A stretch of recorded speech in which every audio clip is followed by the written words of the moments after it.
Shadow Man for Halloween, thin mustache situation, very creeper vibes, and then I had that had to go.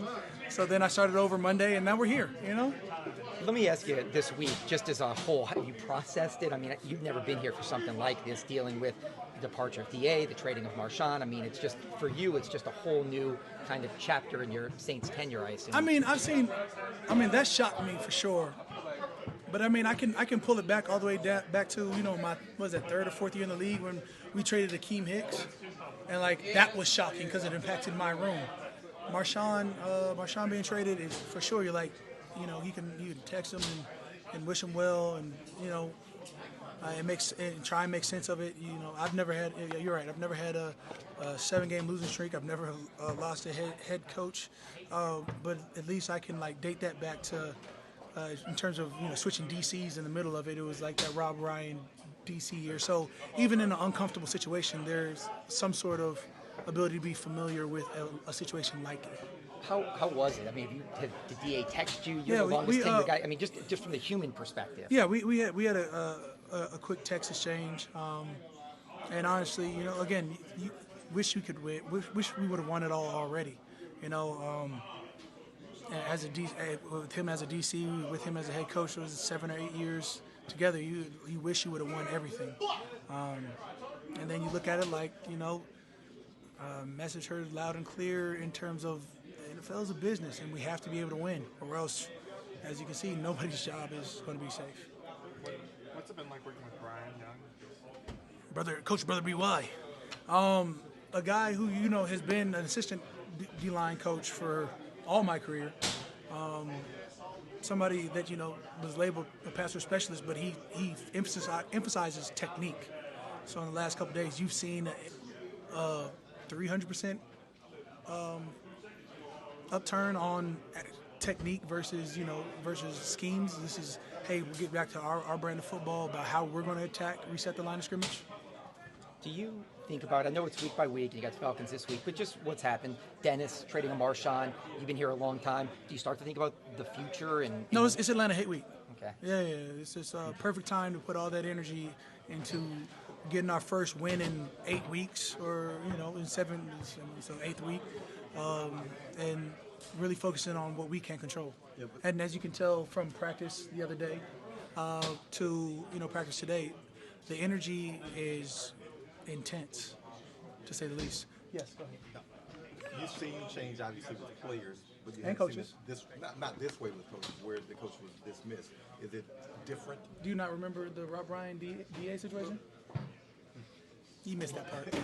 Yeah, for sure, JD. When I think, it definitely it's a weird feeling to one have to acknowledge everybody when you're losing 2-7. Everybody's got their hand in it, obviously.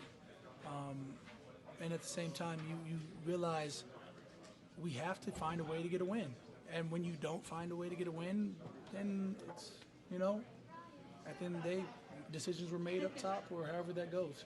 And as a player, you can feel one type of way about it or not, but you have to still continue to go to work. And when you come in and realize there's multiple changes, you see from whatever, Coach Rizzi came in and said we're going to make some changes for good, changes for towards a positive future, and started from the moment he came in, rearranged the locker room as you can see. The D-line lockers have never been this close. In 10 years. What's the password? There is none. You got to be 6'4", minus Bink. You got to be 6'4" and weigh about 270 to get in. I'm sorry. No, go ahead. Have you talked? I mean, it's like the longest tenured guy and obviously a foundation pillar of this organization. Have you talked to Mickey or Mrs. Benson or no? I think as a collective, what we've wanted to do this week has been focusing on us. Now, have I talked? Of course, I'm going to ask questions, inquire. But my place as a soldier is to try and win. And no one point have I ever thought I was a GM or a commander. So I've always cared about my D-line and what we can do and how we can affect the passer, what my role is, whatever my role is. I haven't even had that conversation about that. So, when you think about what we want to do as a D-line is find a way to reestablish our line of scrimmage, find a way to get to quarterback more times than not. Because halfway through the season been a bit lackluster. So we have to be able to find our rhythm, find our role, go. And normally it comes full circle. You know, I think if guys start missing sacks like we have been early this year, we're going to start making a lot of critical ones this last 8 games. What was your contribution to the playlist? I didn't have anything to do with today's playlist. Yesterday's. Oh, there we go. Yesterday was a D-line playlist, and I felt very confident. Everybody felt the juice. Everybody felt the energy. Today's playlist was done by offensive linemen. Do you feel like Not a big unwritten fan? You know, sadly, for some reason, I had the audacity to, I guess, pull the offensive linemen's card for their ability to own the playlist today. And the moment I pulled it, the entire team knew that it was not going to be up to par. Look, It's tough.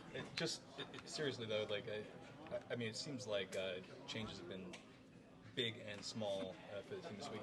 Just Top really to bottom, yeah. from a energy standpoint, what is he brought this week? That a serious energy.